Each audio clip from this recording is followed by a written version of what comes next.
أعوذ بالله من الشيطان الرجيم بسم الله الرحمن الرحيم وتفقد الطير فقال ما لي لا أرى الهدهد أم كان من الغائبين لأعذبنه عذابا شديدا أو لأذبحنه أو ليأتيني بسلطان مبين صدق اللہ العظیم۔ یہ سورۃ النمل کی آیت نمبر 20 اور آیت نمبر 21 آپ حضرات کے سامنے تلاوت کی گئی ہے۔ پچھلی آیات سے بات چل رہی ہے حضرت سلیمان علیہ السلام کی، جو اللہ کے جلیل القدر پیغمبر تھے، اور خصوصیت یہ تھی کہ اللہ پاک نے نبوت بھی دی اور زمین کی خلافت و بادشاہت سے بھی نوازا۔ بیک وقت اللہ کے صاحب شریعت نبی بھی ہے، پیغمبر بھی ہے، اور بیک وقت زمین کی حکومت، سلطنت، خلافت بھی ان کو دی گئی۔ دونوں ذمہ داریاں ان کے پاس تھیں۔ اس مناسبت سے اللہ پاک نے اتنا ہی نوازا۔ ظاہر سی بات ہے کہ منصب نبوت کے لیے اپنی صفات ضروری ہے، وہ اللہ پاک نے دی، اور منصب خلافت و سلطنت کے لیے اپنی صفات ضروری ہے، وہ بھی اللہ پاک نے ان کو دی۔ تو ایک بہت بڑی خوبی یہ تھی کہ اللہ پاک نے ان کو پرندوں کی، مخلوقات کی بولیوں کی سمجھ عطا فرمائی۔ پرندہ بول رہا ہے، چیونٹی بول رہی ہے، حشرات الارض بول رہے ہیں، یہ کیا باتیں کر رہے ہیں، اس کی سمجھ اللہ پاک نے ان کو عطا فرمائی۔ اور اس مناسبت سے ایک واقعہ بھی آیا چیونٹی کا، نمل کہ ایک چیونٹیاں اپنے گھروں سے، بلوں سے نکلی، سلیمان علیہ السلام کا لشکر آ رہا ہے۔ ان کی جو سردار تھی، ملکہ تھی، جب اس نے دیکھا تو کہا یا ایھا النمل ادخلوا مساکنکم، اے چیونٹیوں اپنی بلوں میں اندر چلی جاؤ، ورنہ سلیمان علیہ السلام کا لشکر تمہیں پیروں تلے رون ڈالے گا، ان کو پتہ بھی نہیں ہوگا، قصوروار نہیں ہوں گے۔ وہ قوم کی فکر کی، احساس کیا کہ میری قوم کے کسی فرد کو نقصان نہ ہو جائے، اس کو تکلیف نہ ہو جائے۔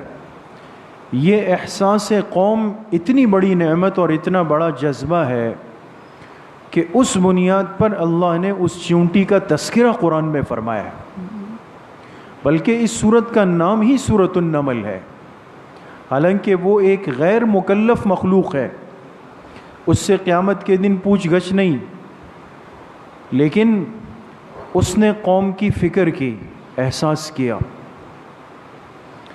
تو اللہ پاک نے اس کا تذکرہ قرآن کریم میں فرمایا۔ دوسری بات علماء نے لکھا ہے کہ جتنی مخلوقات ہیں سوائے انسان و جنات کے، باقی تمام مخلوقات کے ساتھ جنت و جہنم کا معاملہ نہیں ہے، بلکہ اللہ پاک ان سے قیامت کے دن فرمائیں گے کونوا ترابا، مٹی بن جاؤ، اور سب آنن فآنن مٹی میں تبدیل ہو جائیں گے۔ تو جانور، حشرات الارض، پرندے، یہ سب مٹی بن کر ختم ہو جائیں گے، ان کے ساتھ جنت جہنم کا معاملہ نہیں ہے۔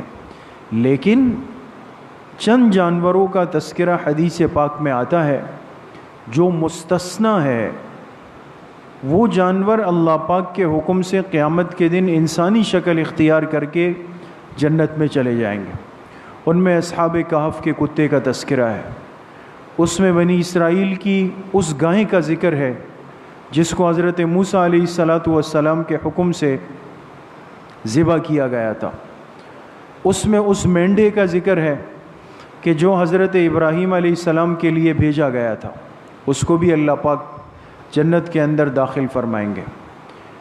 اس کے ساتھ ساتھ اس چیونٹی کا ذکر بھی علماء نے لکھا ہے کہ وہ چیونٹی جس کا ذکر سورۃ النمل میں ہے اور جس کی بات سن کر سلیمان علیہ السلام مسکرائے تھے، اس چیونٹی کو بھی اللہ پاک انسانی شکل لے کر جنت میں داخل فرمائیں گے۔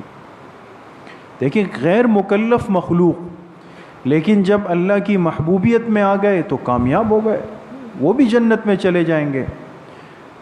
تو کتنا بد نصیب ہے یہ اشرف المخلوقات کہ خدا نخواستہ قیامت کے دن یہ اشرف المخلوقات ہو کر اور ایمان کی نعمت ملنے کے بعد بھی اللہ کو اتنا ناراض کر چکا ہو کہ یہ تو جہنم جا رہا ہو اور وہ جانور جنت میں جا رہے ہوں۔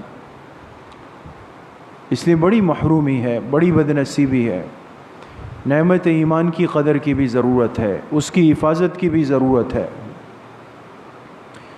تو اسی کا ایک تسلسل ہے سلیمان علیہ السلام کا کہ چونکہ اللہ پاک نے ایک بادشاہت بھی دی تھی، ایک منصب دیا تھا، عہدہ دیا تھا، تو جب انسان کی ماتحتی میں لوگ آ جائیں، ذمہ داری میں لوگ آ جائیں، تو قرآن کریم سے تربیت کا ایک اصول سمجھ میں آتا ہے۔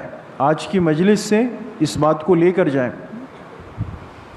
کہ جب انسان کے ہاتھ میں ایک نظام کی باغ دوڑ دے دی جائے، بھئی آپ گھر کے بڑے ہیں، آپ فیکٹری کے آنر ہیں، آپ اس دکان کے ذمہ دار ہیں، آپ اس شہر کے ناظم اعلیٰ ہیں، چیئرمین ہیں، آپ صوبے کے ہیں، آپ ڈویژن کے ہیں، آپ ملک کے ہیں، تدریجاً و ترتیباً عہدے ہوتے ہیں نا، اور انسان کی ماتحتی کے اندر اسی اعتبار سے لوگ آتے ہیں۔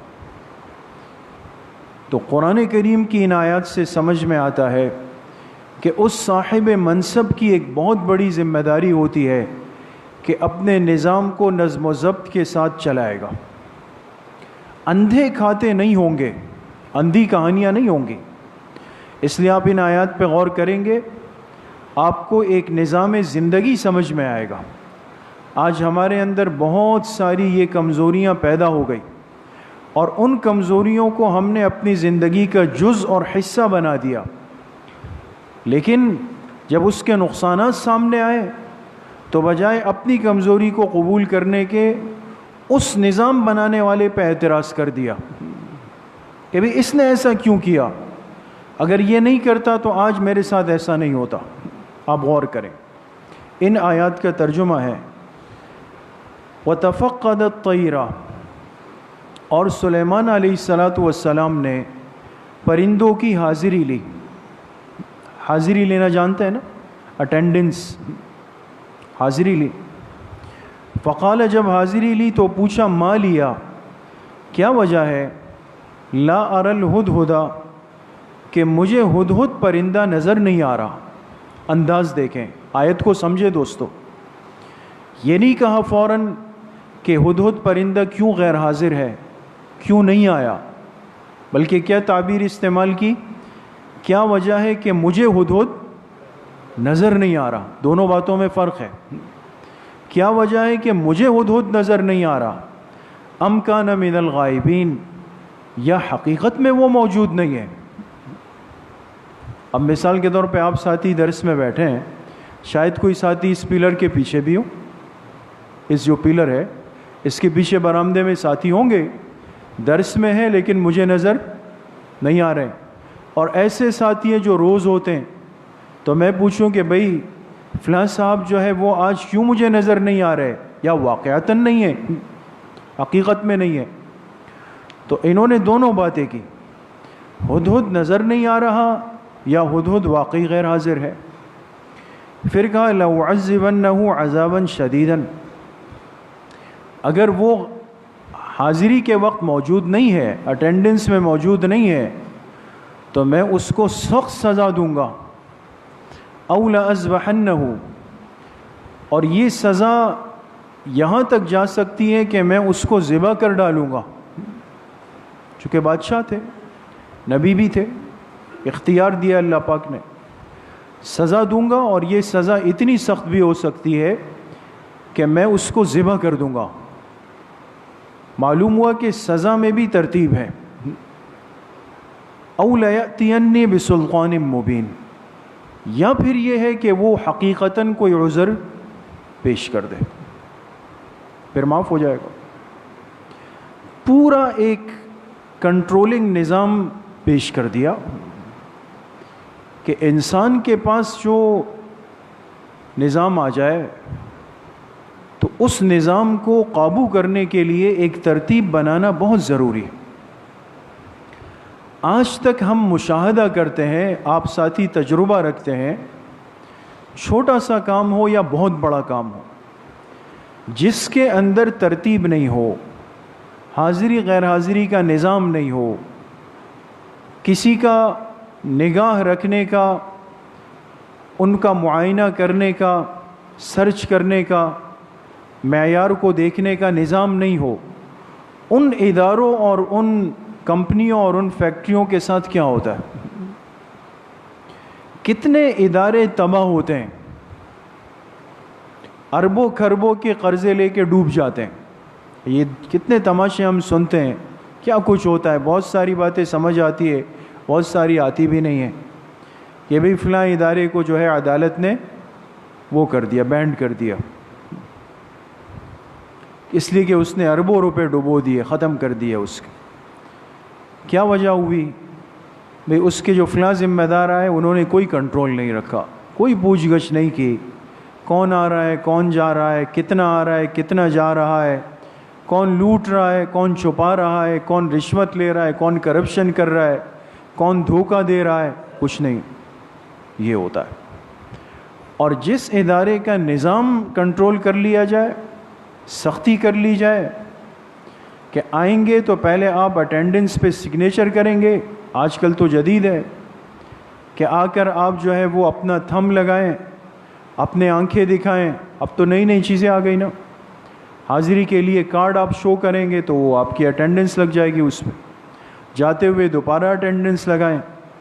آپ 9 بجے آئے ہیں، 5 بجے آپ نکلیں، اس دوران آپ اپنی سیٹ پہ موجود تھے، کسی بھی وقت درمیان میں آپ کو بلایا گیا، آپ موجود تھے، سارا سسٹم چل رہا ہے۔ ایسے ادارے بہت جلد ترقی کرتے ہیں۔ لیکن مسئلہ یہ ہے کہ جہاں نظم و ضبط نہیں ہوگا، کنٹرول نہیں ہوگا، ایسے اداروں کے ماتحت کام کرنے والے ملازمین آپ کو بہت خوش نظر آئیں گے اور وہ بڑی تعریفیں کریں گے، ہمارا تو مسئلہ ہی نہیں ہے جی، ہم 10 بجے جائیں، 11 بجے جائیں، 12 بجے جائیں، اور خود نہیں جائیں کسی اور کو بھیج دیں تو بھی مسئلہ نہیں ہے۔ خود موصوف سندھ بیٹھے ہوئے ہیں، پنجاب بیٹھے ہوئے ہیں، اور یہاں دستخط کوئی اور کر رہا ہے، تنخواہ دونوں آدھی آدھی لے رہے ہیں۔ بہت کچھ ہوتا ہے دوستو، یہ فقہی سوالات آتے ہیں اس طرح کے، وہ لوگ خوش ہوتے ہیں۔ لیکن ہوتا کیا ہے کہ کچھ عرصے کے بعد پتہ چلا خس کم جہاں پاک، سب ختم ہو گیا۔ اور جس ادارے کے اندر سختی ہے، نظم و ضبط ہے، کنٹرول ہے، نگاہ ہے، تو آپ کو جو اس کے جو ملازمین ہوں گے، امپلائیز ہوں گے، وہ کہے یار سر درد کیا ہوا ہے یار، ہر وقت سر پہ بیٹھے ہوئے ہیں، سوار ہے، جہاں جاتے ہیں کہتے ہیں کہاں گئے، کہاں بیٹھے، کیا کیا، اس کا حساب، اس کا حساب۔ ناراض نظر آئیں گے، گلے شکوے کرتے ہوئے نظر آئیں گے، لیکن یہ ادارہ روز بروز ترقی کرے گا۔ یہ تو نظام ہے دوستو، جو قرآن کی اور پیغمبر کی ترتیب سے سمجھ آ رہا ہے، کہ جن کے ہاتھ میں باغ دوڑ دی تو انہوں نے عام انسانوں کی نہیں، پرندوں کی بھی حاضری لی۔ پرندے کہاں ہیں؟ کیوں مفسرین نے لکھا؟ اس لیے کہ ہر پرندے کی ایک ذمہ داری تھی، اور ہدہد پرندے کی ذمہ داری یہ تھی، اللہ پاک نے اس کو اتنی نظر میں تیزی دی ہے۔ اللہ کی شان دیکھیں، چھوٹا سا ایک پرندہ ہے لیکن بینائی کی طاقت اتنی زیادہ ہے کہ زمین کے اندر کے پانی کو دیکھ لیتا ہے اوپر اڑتے ہوئے۔ اب پانی تو ہر انسان کی ضرورت ہے۔ سلیمان علیہ السلام سفر پہ ہوتے تھے، کہاں رکنا چاہیے، پڑاؤ ڈالنا چاہیے، تو ہدہد کی ذمہ داری تھی کہ یہ پہلے دیکھ لے کہ جی یہاں زمین میں پانی ہے، لہٰذا یہاں رکنا ہے۔ اب جب ضرورت پیش آئی تو پتہ چلا کہ ہدہد موجود ہی نہیں ہے۔ ایک مسئلہ۔ دوسری اہم بات مفسرین نے بڑی عجیب لکھی ہے، یہ بھی سمجھنے کی، کہ پرندے بہت سارے ہیں، مخلوقات بہت ساری ہے، جانور بہت سارے ہیں، لیکن ہدہد پرندہ ایک کمزور پرندہ ہے، عاجز سا ہے، کمزور ہے، اتنا زور آور نہیں ہے. تو اللہ پاک نے یہ حکم دیا ہے کہ ماتحتوں میں جو کمزور ہوں، جن کی طاقت کم ہو، تو ان کی معلومات ضرور رکھنی چاہیے. کوئی ان کے ساتھ برا نہ کر لے، زیادتی نہ کر لے، ظلم نہیں کر لے.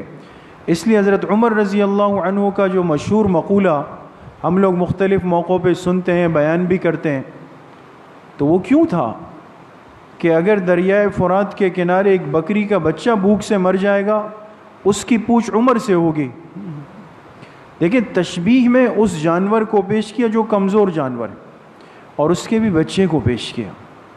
اگر ایک بچہ بھی دریائے فرات کے کنارے بھوک پیاس سے مرے گا، اس کا سوال عمر سے ہوگا. یہ احساس دلایا کہ ہم اگر امیر المومنین ہیں اور حاکم بنے ہیں تو یہ کوئی سونے کے تاج نہیں ہے، یہ تو بڑی ذمہ داری اور بوجھ ہے. رعایا میں جو جتنا کمزور ہے اس کی پوچھ گچھ کرنا، خیر خیریت لینا، یہ ہماری ذمہ داری بن جاتی ہے. آج یہ سارے معاملات الٹے ہو گئے. تو حکیم الامت حضرت مولانا اشرف علی تھانوی رحمۃ اللہ علیہ نے لکھا کہ اس آیت سے معلوم ہوا کہ استاذ کو، جو دین پڑھانے والا استاذ ہے، اس کی یہ ذمہ داری ہے شرعی اخلاقی کہ وہ اپنے شاگردوں کی، اپنے طلبہ کی خبرگیری رکھے، پوچھ گچھ رکھے ان کے بارے میں کہ بھئی ان پہ کیا گزر رہی ہے، وہ کیسے چل رہے ہیں، غلط ماحول کا حصہ تو نہیں بن رہے، غلط افراد کے ہاتھوں استعمال تو نہیں ہو رہے، نمازوں میں کمزوری تو نہیں کر رہے، بدعملیوں میں مبتلا تو نہیں ہو گئے. یہ استاذ کی ذمہ داری ہے. اب جو استاذ آج یہ کرتا ہے ہم تو بھگتتے ہیں دوستو. جو استاذ یہ کرتا ہے وہ سب سے زیادہ بدنام ہے، اور اس کا تذکرہ سب سے زیادہ برے الفاظ. بھئی اس استاذ کو کیا پڑی ہے کہ میں یہاں بیٹھوں، میں وہاں بیٹھوں، میں یہ کروں، میں وہ کروں. لیکن یہ وہی استاذ کرتا ہے دوستو جس کے دل میں طلبہ کا درد ہوتا ہے، تربیت کی فکر ہوتی ہے. ورنہ استاذ کے سر میں کیا درد ہے؟ اس نے اپنا سبق پڑھایا، تنخواہ جیب میں ڈالی، گھر جا کے سو گیا. باہر طالب علم جو چاہے کرے، کوئی اس سے پوچھ نہیں سکتا. لیکن وہی طالب علم ترقی کرتا ہے دوستو. اور آج ہمارے جن اکابر کے نام ہیں، جن کے تذکرے ہیں، جن کا فیض عام ہے، جن کو دین کے ہر شعبے میں قبولیت ملی ہے دوستو، یہ وہی تھے جنہوں نے اپنے اساتذہ کی تربیت میں رہ کر زندگیاں گزاری. ان کے اچھے کو اپنے لیے اچھا سمجھا، ان کے غلط کہے ہوئے کو اپنے لیے غلط سمجھا کہ واقعی یہ میری خیر خواہ ہے. اور اسی طرح حضرت تھانوی فرماتے ہیں شیخ کی ذمہ داری ہے کہ وہ اپنے متعلقین مریدین کی خبرگیری رکھے، ان کے حال احوال سے باخبر رہے. اگر وہ مجلس سے غیر حاضر ہو تو اس سے پوچھے، اور کوئی مناسب عذر نہ ہو تو اس پہ سختی کرے، ناراضگی کا اظہار کرے. ابھی ایسا کیوں ہوا؟ آپ اس مجلس ذکر میں کیوں نہیں تھے؟ آپ کیوں نظر نہیں آئے؟ یہ ہے دوستو ایک نظم و ضبط والی زندگی جو مومن کو دی گئی ہے دوستو. لیکن آج ہمارا ذہن اتنا خراب ہو چکا ہے کہ جو شیخ سخت ہے اس سے مرید دور بھاگتا ہے. بھئی یہ تو پوچھتے ہیں جی، یہ نہیں. اور جہاں پر یہ نرم میٹھی اور یہ باتیں اور دسترخوان بچھے ہوئے ہیں، اور جہاں صرف اپنے خوبصورت خواب سنانے ہیں کہ شیخ صاحب میں نے رات کو دوسرے آسمان کی سیر کی ہے اور میں یہ شہد کھا رہا تھا اور یہ پھول دیکھ رہا تھا، تو بھئی یہ صحیح شیخ ہے. اور جس شیخ نے پوچھا کہ جی اب بتائیں آپ یہ کیوں نہیں کرتے، وہ نہیں کیا، معمولات کیسے چل رہے ہیں، بڑے سخت ہے جی، بڑے سخت ہے. مطلب یہ کہ اپنی اصلاح مجھے مطلوب نہیں، اپنی تعریف چاہیے. یہ بھی ایک روحانی مرض ہے. آج اس چیز نے نقصان دیا ہے دوست. ہمارے معاشرے کی یہ کمزوریاں ہیں. بعض دفعہ ہم بڑے بھی اس میں حصہ دار بن جاتے ہیں. ہم اس چیز کو نہیں سمجھتے کہ یہ استاذ، یہ شیخ، یہ بڑے، یہ میری اولاد کی تربیت کرنا چاہتے ہیں، مجھے ان کے ساتھ ہونا چاہیے. بجائے اس کے کہ ہم اس سے شاکی ہو جاتے ہیں اور کہتے ہیں بھئی بڑے سخت لوگ ہیں اور بہت جو ہے یہ ہے اور اس طرح ہے اس طرح ہے اس طرح ہے۔ نظم و ضبط اور اصول کے بغیر دوستو زندگی نہیں چلتی، اس بات کو قبول کر لیں، اس بات کو لے لیں۔ اگر آج ہم یہ چاہتے ہیں کہ اپنی اولاد کی، اپنے بچوں کی صحیح دینی، اخلاقی، اسلامی، اصلاحی تربیت کر سکیں، اس کے لیے آپ ایسے اداروں کا رخ کریں جہاں آپ کو نظم و ضبط نظر آئے، روک ٹوک نظر آئے، جہاں آپ کو آپ کے بچے کی اچھائی کے ساتھ اس کی خرابی بھی بتائی جائے۔ لیکن افسوس ایسا نہیں ہے۔ بہت بڑا طبقہ ہمارا اس اعتبار سے وہ ذہنی طور پہ آمادہ نہیں ہوتا، وہ بجائے اپنے قصور کو ماننے کے وہ سارا بوجھ ادارے پر، استاذ پہ ڈال لیتا ہے، کہتے بھئی اس وجہ سے میرا بچہ نہیں پڑھ رہا کہ یہ سختی یہاں پر ہوئی، یہ سختی ہوئی، یہ سختی ہوئی۔ آیت کا جو دوسری آیت ہے اس سے ایک دوسرا سبق ملتا ہے۔ فرمایا کہ اگر ہدہد واقعتاً نہیں ہے، غیر حاضر ہے، پھر دو صورتیں، یا تو اس نے چھٹی کی بغیر عذر کے تو پھر تو سزا ملے گی، اور اگر عذر پیش کیا تو معافی مل جائے گی۔ یہ بھی ایک سبق دے دیا کہ اگر انسان سے غلطی ہوئی اور اس غلطی کرنے میں قصوروار وہ تھا تو ماں باپ کو بھی حق بنتا ہے کہ ان کی مناسب درجے میں تنبیہ کرے۔ الفاظ پہ غور کرے دوست، مناسب درجے میں۔ بعض دفعہ ہم پاگل دیوانے بن جاتے ہیں، حیوانیت پہ آ کے اتنی مار پٹائی کر جاتے ہیں کہ جیسے ایک درندہ ہے، بالکل ناجائز، حرام ہے۔ بچے کی تربیت میں تأدیب کرنے کی بھی ترتیب ہے۔ حدیث پاک میں سر پہ مارنے سے، چہرے پہ مارنے سے، دماغ کے حصے پہ مارنے سے منع فرمایا، ایسی ضرب سے منع فرمایا جس سے جسم پہ نشان پڑے۔ تأدیب، لفظ تأدیب کا آیا ہے۔ تأدیب کہتے ہیں ادب سکھانے کو۔ اب ہر انسان سمجھتا ہے کہ ادب سکھانے کا معیار کیا ہونا چاہیے، تو کبھی اپنے بچوں پر سختی کے لیے ایسا تشدد نہ کریں کہ جو نعوذ باللہ آپ کو اللہ کی نظروں میں مجرم بنا دے اور اس بچے کو باغی بنا دے۔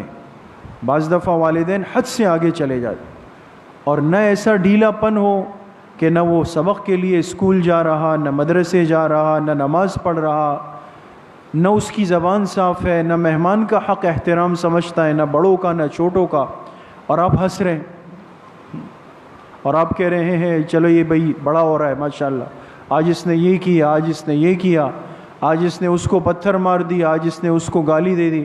بعض اللہ کے بندے اس کو بھی تعریف میں لاتے ہیں کہ میرا بچہ اتنا سمجھدار ہوا کہ اس نے جا کے فلاں کو گالی دی ہے۔ یہ بھی بچے کے بگاڑ کا باعث ہے۔ قرآن کریم کی ان آیات سے سمجھ میں آتا ہے کہ آپ گھر کے سربراہ ہیں یا ملک کے سربراہ ہیں، آپ نے اپنے ماتحتوں کی خبرگیری کرنی ہے، اس کی پوچھ آپ سے عند اللہ ہوگی۔ اور اگر آپ کے ماتحت کوئی غلطی کر بیٹھے تو پھر آپ کوئی مناسب درجے کی سزا جس سے اس کی تأدیب ہو جائے وہ آپ دے سکتے ہیں، اور اگر وہ عذر پیش کریں تو اس کا عذر آپ کو قبول کر لینا چاہیے۔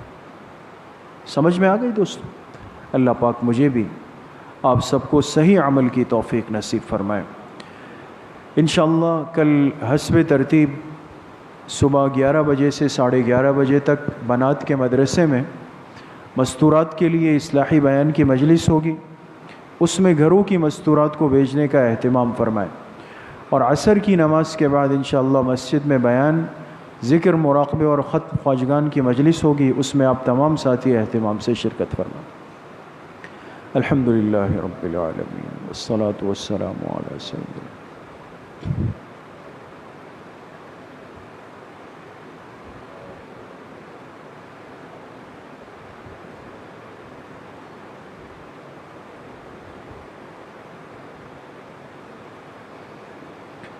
وصلی اللہ وسلم علی نبینا محمد وآلہ واصحابہ اجمعین برحمتک۔